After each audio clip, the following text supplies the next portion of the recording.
All right, folks. So this is chapter 12 still, neural tissue, but this is 12-4, and I believe only 12-4.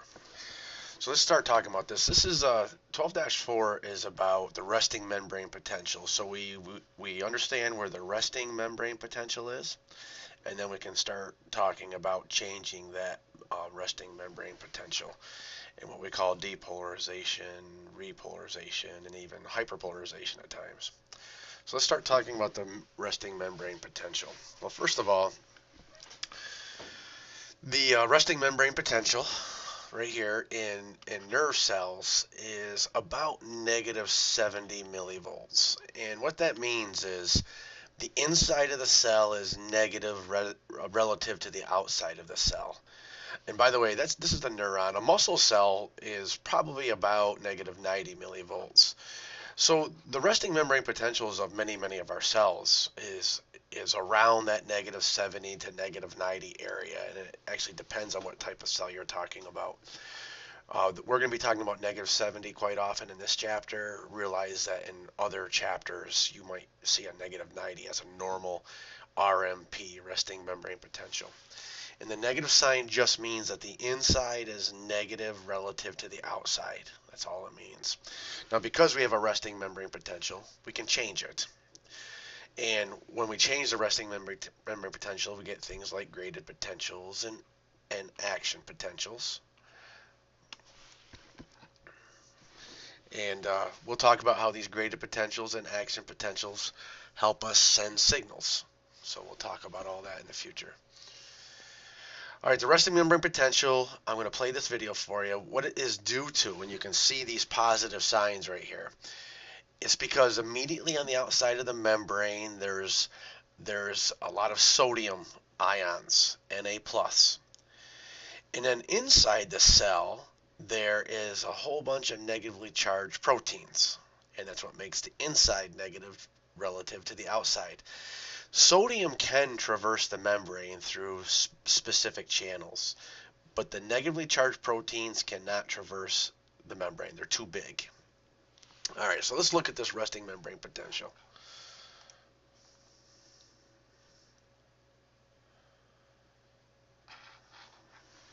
The human brain alone contains about 100 billion nerve cells, called neurons. A neuron, like every other cell, has positively and negatively charged ions, inside and outside. Further, a resting neuron has a greater negative charge on the inside surface of the plasma membrane and a greater positive charge on the outside surface. This partitioning of charge creates a voltage difference across the membrane known as the resting membrane potential, which can be measured using a voltmeter. On average, an intracellular electrode records a value of minus 70 millivolts. The resting membrane potential depends on two factors. First, it depends on the presence of sodium and potassium gradients across the plasma membrane. Specifically, there are more sodium ions outside the neuron than inside, and more potassium ions inside the neuron than outside. Second, the resting membrane potential depends on the differential permeability of the plasma membrane to sodium and potassium ions. Leak channels in the plasma membrane allow sodium and potassium ions to diffuse or leak down their concentration gradients. The membrane contains many more potassium leak channels than sodium leak channels. Thus, the membrane is much more permeable, or leaky, to potassium ions. As positively charged potassium ions leak out of the neuron, the inside surface of the membrane becomes negatively charged compared to the outside surface. If potassium was the only ion moving, the potential would stabilize at minus 90 millivolts. However, positively charged sodium ions leak into the neuron, which slightly offsets the negative charge and raises the voltmeter reading to minus 70 millivolts. Sodium-potassium pumps actively transport sodium ions out of the neuron and potassium ions back in, compensating for the sodium and potassium leaks. Thus, the pumps help to maintain the resting membrane potential.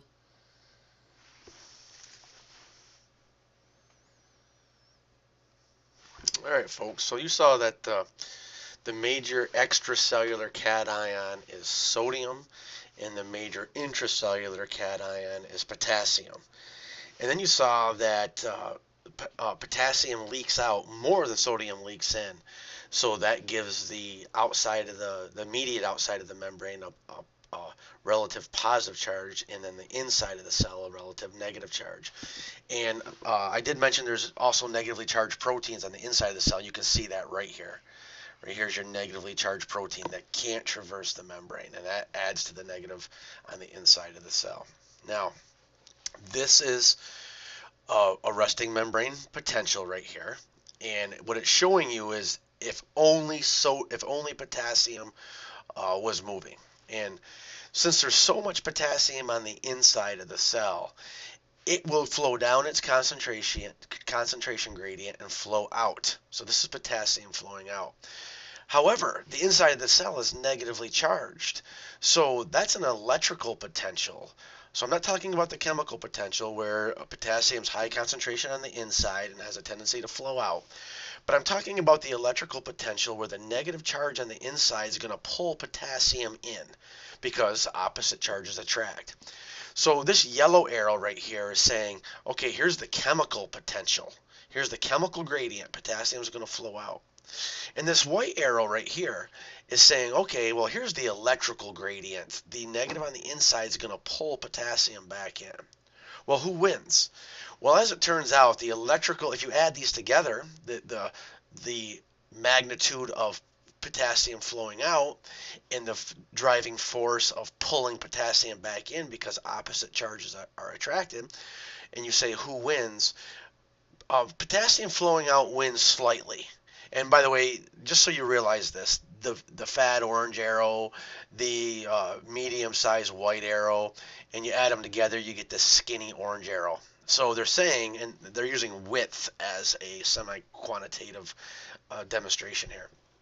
So with the electrical chemical gradient, if potassium were free to flow, and only potassium were flowing, you'd get potassium moving out. So the chemical gradient wins over the electrical gradient. So you'd get a potassium flowing out. And as you heard the video say, if potassium were to flow freely like this, and potassium is the only ion moving, then it would stabilize at about negative 90 millivolts because these cations, potassium cations, would come out. It would make the inside of the cell even more negative, and then it would stabilize at negative 90. But, you know, potassium's not the only one flowing. Sodium also is, so we don't stabilize at negative 90. Our RMP is negative 70. So that's the movement of potassium. This is just showing you if potassium were to stabilize, and it's showing you the negative 90 right here. What we just said. If potassium were to flow freely and stabilize, you get a negative 90 millivolts. Okay. This is a collage, shows you both concepts we just talked about. It shows you adding the electrical and the chemical and the electrical gradient together to get my electrochemical outflux. And this shows you that you would stabilize at negative 90 if potassium were allowed to reach equilibrium and it was the only ion flowing. However, potassium is not the only ion flowing. Now, there is far more many potassium leak channels than there is sodium leak channels, so potassium does flow more freely than sodium. But sodium does leak. So we have a whole bunch of sodium on the outside. These positive signs are sodiums. Sodium is Na+. So here's the sodium leak channel. And chemically, sodium would diffuse down its concentration gradient inside the cell, and it would neutralize some of this negative charge. In addition, there's an electrical gradient pulling potassium down into the cell. So when you add these two together, there's a great driving force of sodium to go down its concentration gradient. However, it's dependent on these channels. This is facilitated diffusion, not simple diffusion.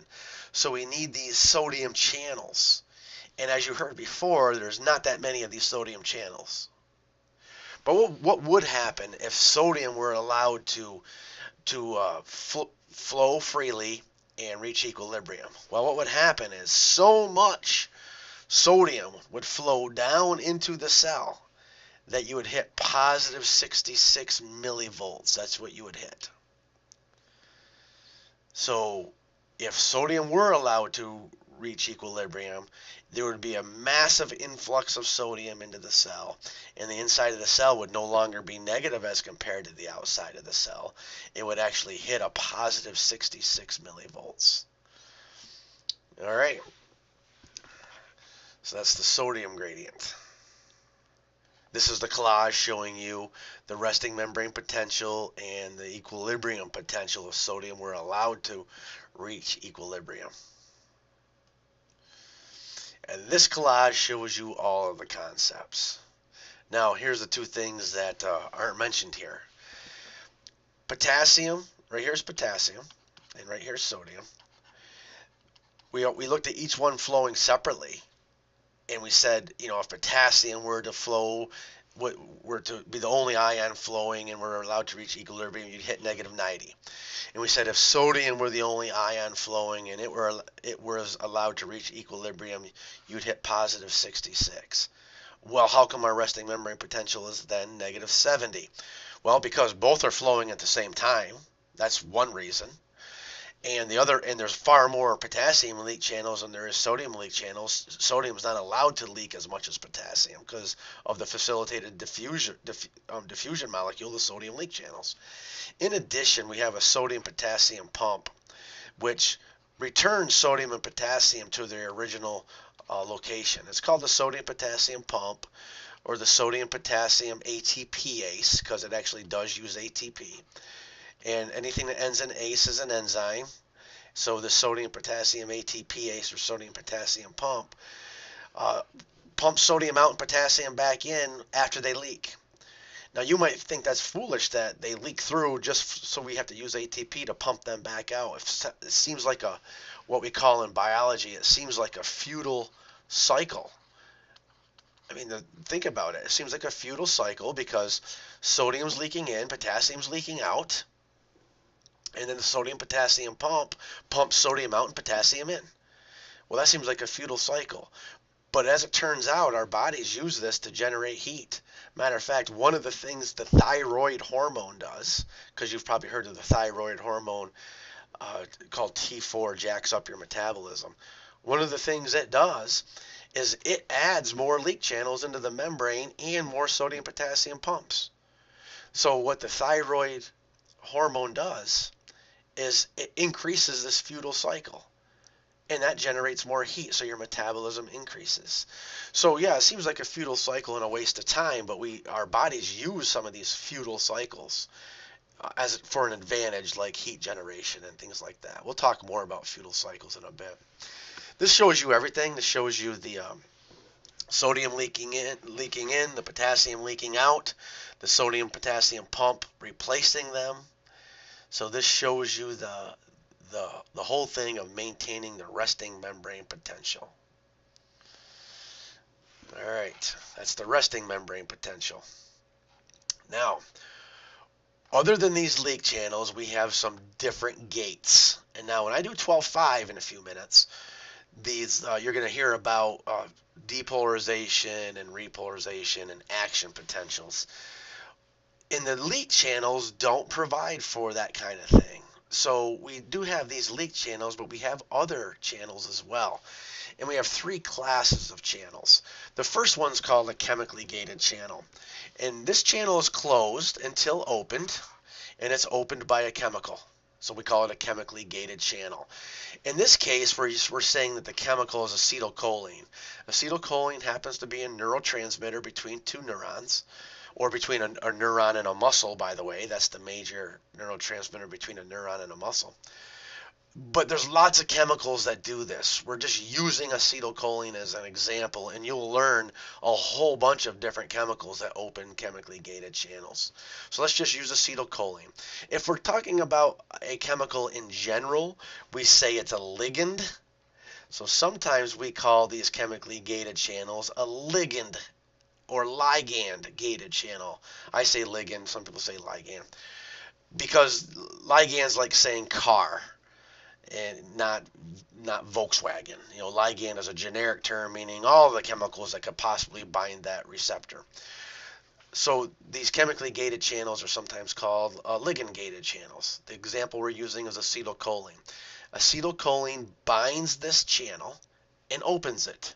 So in other words, this channel is actually also a receptor. It's a receptor for acetylcholine. And when the acetylcholine receptor complex forms, the channel opens and then sodium can flow in.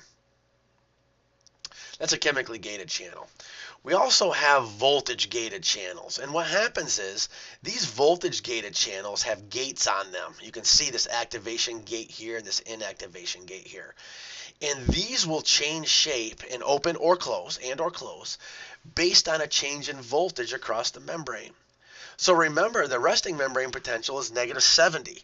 But what if you made the inside less negative and you went to negative 65, negative 64, negative 63, negative 62?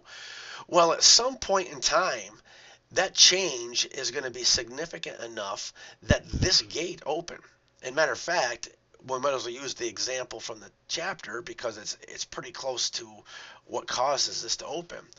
When you hit about negative 60 millivolts, your activation gate will open, and now sodium rushes in. And this is a voltage gated channel and becomes very important in 12-5.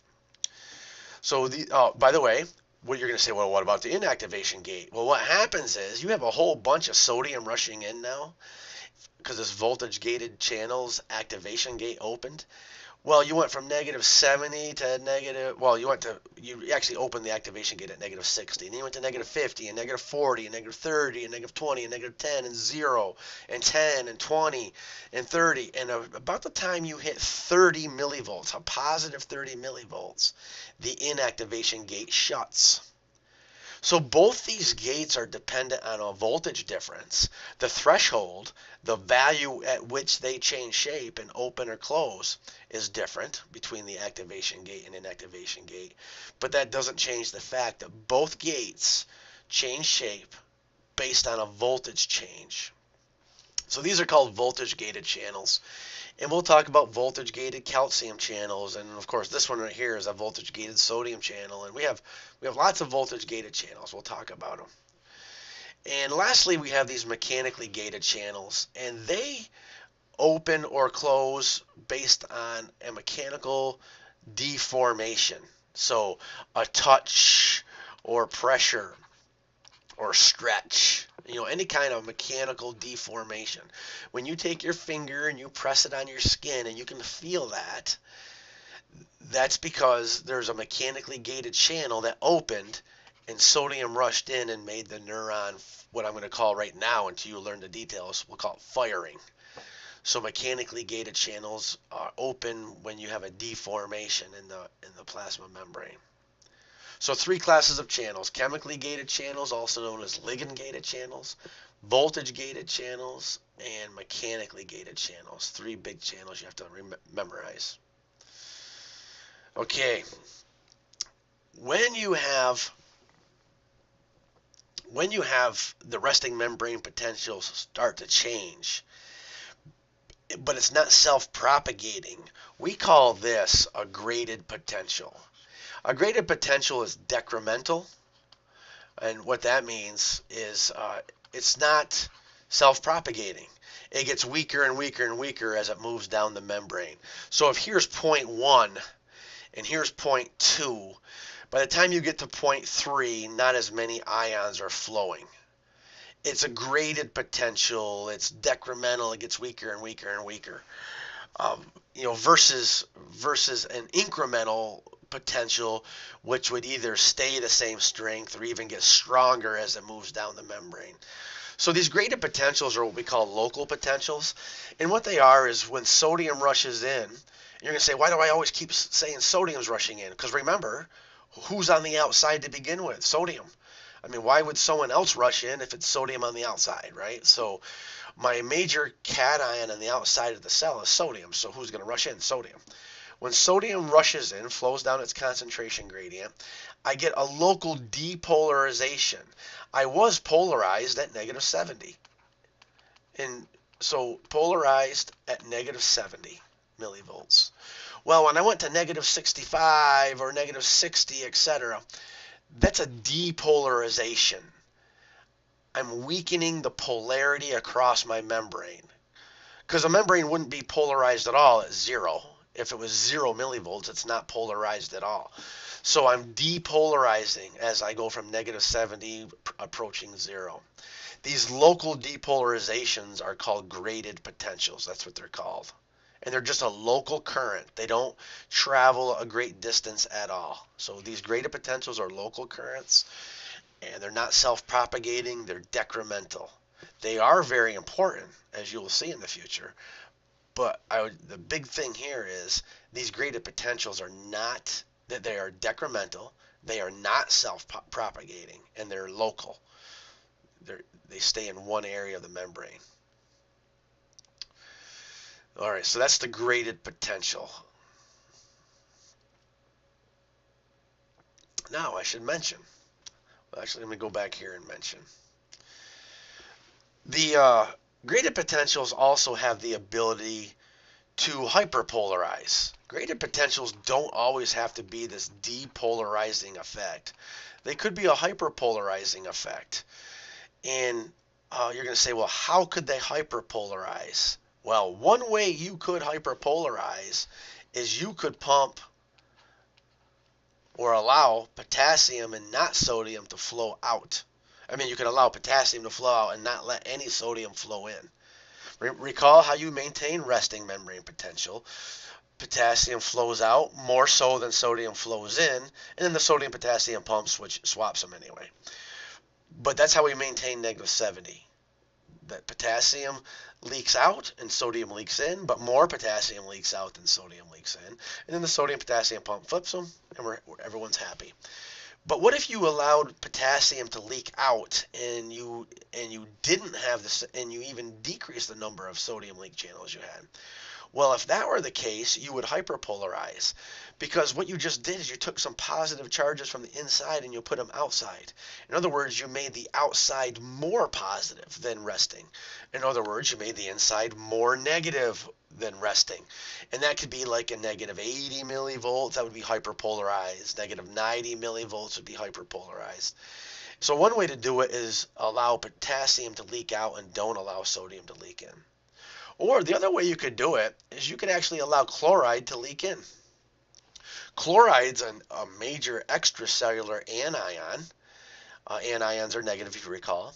So if I allowed chloride to leak in, I would make my inside of my membrane more negative. So I went from negative 70 to negative 75 to negative 80 to negative 85 to negative 90.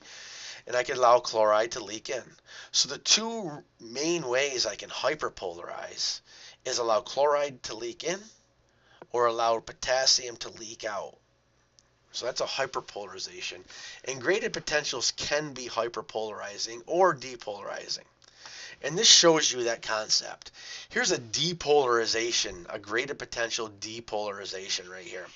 How do I know? Well, I started at negative 70 right here, and I went towards negative 60 right here. Well, that's depolarizing. I'm going towards zero. Zero would be when I don't have any polarity across the membrane. So this is a depolarization wave right here. So I depolarized, then I repolarized. I'm back to resting. Here I hyperpolarized, and then I depolarized back to resting. So this hyperpolarization may be more negative on the inside. So you can see that sometimes a chemical stimulus causes you to depolarize, and it creates a graded potential in that area. Sometimes a chemical stimulus causes you to hyperpolarize, and that's a graded potential in that area. So those are graded potentials. Remember, graded potentials are decremental, they're local, they can be hyperpolarizing or depolarizing. Those are